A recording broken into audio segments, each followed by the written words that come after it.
Previously on The Whispering Tree and the Golden Apple. The tale begins at a somber hour. Our adventurers first crossed paths at the funeral of Lady Seraphine Duskwatch.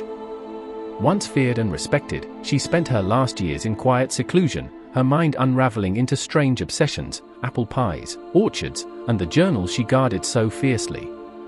Yet not all shared the weight of grief. Whispers and mischief stirred among the mourners, until Thorin Frostbird's temper flared. With fists clenched, he grappled Kaki Jan before the Dragonborn, shamed, fled the chapel. In the town square, Bjorn sought answers. The notice board bore many troubles: a missing cat, a family motto, a call for troll hunters, and a wanted poster for the outlaw Jareth Kor. Kaki sought silence. At the ancient stone circles, he knelt in reflection, searching for clarity after his disgrace. Ella followed her heart. Hearing of the missing cat Mittens, she used her gift to speak with small beasts, only to learn the truth: Mittens had drowned. And though her heart ached, none mourned the cruel creature. As for Thorin, he made for the inn. Seeking drink and knowledge, he pressed the barkeep with questions, and to win his favor, stunned the crowd with a flawless backflip.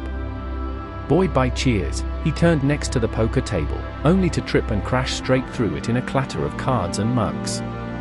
Red-faced yet laughing, Thorin raised his hand and called for a round of ale for all, mending pride with generosity.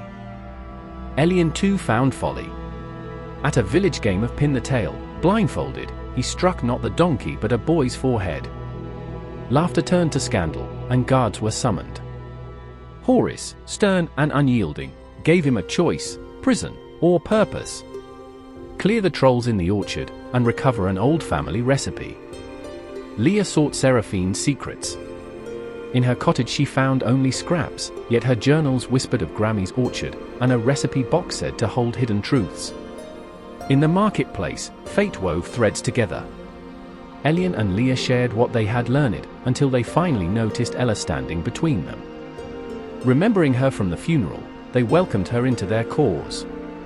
Meanwhile Bjorn found Kaki. The outlaw Jareth's name was shared, and desperation for coin bound Kaki to the hunt. That night, all six gathered. In a smoky tavern they made their pact, to claim the bandit's reward, and rid the land of trolls. Merriment followed. Bjorn played his panpipes, Thorin sang sea shanties, and together they lit the room with laughter. But when Bjorn conjured flame, the hall cheered, except Thorin, who fled in terror of fire. While Elien, Bjorn, and Leah took their breakfast inside the inn, Ella hurried through the market, nearly buried beneath 5 fresh loaves. Kaki walked beside her, muttering about floating bread, while Thorin, nursing a hangover, squared himself as if ready to wrestle her for a loaf. At dawn, Thorin armed himself. At the forge he claimed a great warhammer, its jeweled head glinting like stars, pride and steel reborn in his hands. And so they set forth. Through Brindlewood they walked, where towering trees whispered secrets and unseen eyes weighed their worth. Thorin and Kaki crossed the muddy path with ease, but the others were not so lucky. Elien slipped, Leah toppled onto him, and both Ella and Bjorn went tumbling in after. The dwarf and dragonborn stood dry and safe, while their companions lay muddied in a heap. A deer crossed their path. Leah's arrow grazed it, sending the creature limping into the shadows. Ella frowned, displeased at the cruelty.